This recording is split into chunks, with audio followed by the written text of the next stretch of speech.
ఇబ్బందులు లేవు మా గ్రామంలో. అయితే సార్ మీరు సర్పంచ్‌గా ఉన్నప్పుడు మీ గ్రామంలో ఎంతమందికి ఇందిరమిల్లు ఇప్పించారు సార్? ఒక 50 ఇప్పించుంటాం. ఒక ఇందిరమిల్లు అంతకు మునుపు ఒక 100 ఇచ్చిండు. ఒకసారి 50 ఇచ్చిండు. ఒకసారి 20 ఇచ్చిండు. అందులో దగ్గర దగ్గర 200 ఇళ్ళు పెట్టారు మా గ్రామంలో. టీఆర్ గవర్నమెంట్లో కేవలం 10 మాత్రమే వచ్చినాయి. 10 అంటే ఎప్పుడు రామూర్తి పీరియడ్లో, కానీ నోము నరసింహ పీరియడ్లో ఒక్కడు కూడా రాలే. అసలు టీఆర్ఎస్ 10 ఏళ్లలో ఇండ్లు ఇచ్చింది ఎక్కడిది? ఇక్కడ కూడా లేదు కదా. అప్పుడు ఎన్టీ రామారావు గవర్నమెంట్లు ఇచ్చినాయి ఓ 10 ఇచ్చారు తప్ప వేరే ఇవ్వలే. అయితే టీఆర్ఎస్ పాలనలో ఈ గ్రామం ఎలాంటి అభివృద్ధి నోచుకుంది సార్? అసలు నీకు ఒక 10 ఏళ్లలో 5 లక్షల రోడ్డు మినహాయించి మా గ్రామంలో ఏమీ చేయలేదు. అయినా మేము ప్రతిపక్షంలో ఉన్నా కూడా ఎమ్మెల్సీల కాడ కానీ మాకు ఎంపీలు ఉండరు కదా, ఎంపీలు కానీ చాలా 50-60 కోట్ల రూపాయల వర్క్ తెచ్చాము. ఎంపీ కానీ వేరే అదర్స్ ఎమ్మెల్సీలు ఉంటారు కదా వేరే వాళ్ళ దగ్గర కూడా వేరే రకాల విధంగా 1 కోటి రూపాయలు తీయగలిగినాం. ఇచ్చి మా గ్రామాన్ని డెవలప్ చేసినాం. అట్లాగనే సార్ ఇంకా మీ గ్రామంలో ప్రధాన సమస్యలు ఏమున్నాయి సార్? ప్రధాన సమస్యలో ఒకటి బైపాస్ రోడ్డు ఉంది. అన్నార క్యాంపు చిత్రాల నుంచి నారాయణ టు యూర్క్ బీటీ రోడ్డు, కానీ బాగా గుంతలు పడిపోయినాయి. ఈ 10 ఏళ్లలో తట్టిన మట్టి పోసిన లేరు. అదొక్కటే ప్రధాన సమస్య. మా ప్రధాన సమస్య అంటే ఒక 30 ఇండ్లు, ఆ రోడ్డు తప్ప ప్రధాన సమస్యలు ఏమీ లేవు. నీటి ఎద్దడి అంటే కామన్గా అన్ని ఊర్లలో ఉంది, ఎవరు బదులు పడతారు ఎవరు. ఆ సాగర్ వాటర్ కూడా బాగా వాళ్ళు మనకు అదుపులు ఇస్తలేరు. అక్కడ వాటర్ సమస్య కొంతమందికి ఉంది. అయితే సార్ టీఆర్ఎస్ పార్టీ ప్రవేశపెట్టినటువంటి పథకాలు దళిత బంధు అని, బీసీ బంధు అని ఈ గ్రామంలో ఎంతమందికి ఇచ్చారు సార్? బీసీ బంధు కేవలం ఒక నలుగురికి మాత్రమే వచ్చింది. ఒక 1,00,000 రూపాయలు.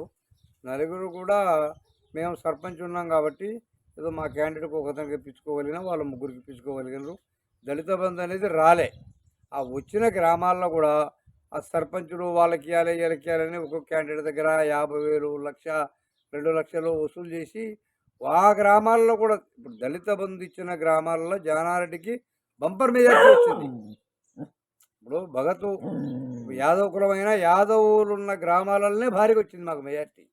అంటే వ్యతిరేకత మీరు అర్థం చేసుకుని ఆయన ఎంతవరకు ఆ కులాన్ని కూడా అభిమానించిన పరిస్థితులు. జానారెడ్డి గారంటేనే వారికి నమ్మకం. ఎందుకంటే జానారెడ్డి శత్రువును కూడా ఏమన్నాడు, అరే శత్రువు కూడా వాడు ఆలోచించి మనకే రావాలి కానీ మనం ఎలాంటి ఇబ్బంది పెట్టేదని మాకు మొదటి నుంచి ఆయన చెప్పే నీతి మాటలు ఇవే. వాడు శత్రువు అయినా మనం అనొద్దు, వాడు ఇంకోసారి మనకు ఓటేస్తాడు. అంటే అందుకని ఇప్పుడు శత్రువులు కూడా ఆయనకు ఓటేసారు. 56 వేలు అంటే మామూలా? ఇప్పుడు జానారెడ్డి అంటే సీనియరే 14-15 వేలతో ఓడిపోయాడు. కొడుకు అంటే అంత వ్యతిరేకత మీరు చూడండి. ఇప్పుడు మంచివాడు కాదు ఏడుగా, ఇప్పుడు 2 సార్లు కూడా టర్నింగ్ వచ్చిందంటే మంచివాడే కదా. ఇప్పుడు దుర్మార్గుడు అయితే కూడా ఓటేయడు. ఇప్పుడు ఆ శత్రువు కూడా మళ్ళీ వాళ్ళే ఓటేసారు అందరూ. ఇప్పుడు ఆయన దగ్గర పనిచేసి కోట్లు సంపాదించుకున్న కూడా అంత పార్టీని వెళ్ళిపోయినరు. కేవలం కార్యకర్తలే నమ్ముకొని కార్యకర్తల మీద ఆధారపడి చోటా మోటా లీడర్లతోనే ఎలక్షన్ చేసిండు. పెద్దవాళ్ళు అనేవాళ్ళు, ఆయన కాడ లబ్ధి పొందిన వాళ్ళు అనేవాళ్ళు ఎవరు ఆయన కింద పనిచేయలే. అయితే మీ గత ఎమ్మెల్యే యాదవ్ మీ గ్రామానికి ఎన్ని యూనిట్లు గొర్రెల పంపిణీ జరిగింది సార్? మళ్ళీ ఒక 15 వచ్చి ఉంటాయి. 15 వచ్చినా వాళ్ళు చేసిన డిపాజిట్ ఏళ్ల తరబడి ఉండి ఆ వడ్డీకే సరిపోయినా వచ్చిన సబ్సిడీ దానే. ఇంకా కొంతమంది తీసుకుంటారు. ఇప్పుడు ఆఫీసర్లే దొబ్బిరట, వాళ్ళు లబోదిబో మొత్తుకుంటారు. కొంతమంది డిపాజిట్ చేసి ఉంటారు, కొంతమంది ఇంకో 30 ఏటకు 2వ ఇన్స్టాల్మెంట్ అవి అసలు డిపాజిట్లే పోయినాయి. వానికి రావుడు పోను అసలు తెచ్చినాడు వడ్డీ పెరిగిపోయింది. ఇప్పుడు రుణమాఫీ అన్నాడు, ఆ రుణమాఫీ ఇవ్వలేదు. ఆ రుణమాఫీ ఇస్తాడని వాడు కట్టక ఆ వడ్డీ అసలు కన్నా వడ్డీ ఎక్కువైంది. ఇప్పుడు అవి అంతే పెరగపోయినాయి. ఇప్పుడు ఏమన్నా రేవంత్ రెడ్డి గారు 2 లక్షలు చేస్తే అలా కొట్టుకపోవాలి తప్ప వేరే మార్గం లేదు. వాడు కట్టే పరిస్థితి. అయితే సార్ టీఆర్ఎస్ పాలనలో ఒక్క ఎకరం కూడా ఎండిపోలేదు. కాంగ్రెస్ పార్టీ అధికారంలోనికి రాగానే పొలాలు ఎండిపోతున్నాయి, రైతు బంధు బాలేదని చెప్పేసి రైతులు చాలా ఆందోళన చెందుతున్నారు. రైతు బంధు అంటే వాడు వచ్చేటప్పుడు ఉన్న డబ్బులను ఈ కాంట్రాక్టులు లోగా డ్యూ ఉన్న వాళ్ళకి అందరికి ఇచ్చేసాడు. గవర్నమెంట్ వస్తుందని ఆయనకు తెలిసే ఉన్న డబ్బుల్నే అంతా ఆగమాగం చేసిపోయాడు. వాళ్ళు ఎక్కడ తేవాలి, రాగానే ఎవడేయాలి అప్పు. ఇప్పుడు కొత్తకి అప్పుడు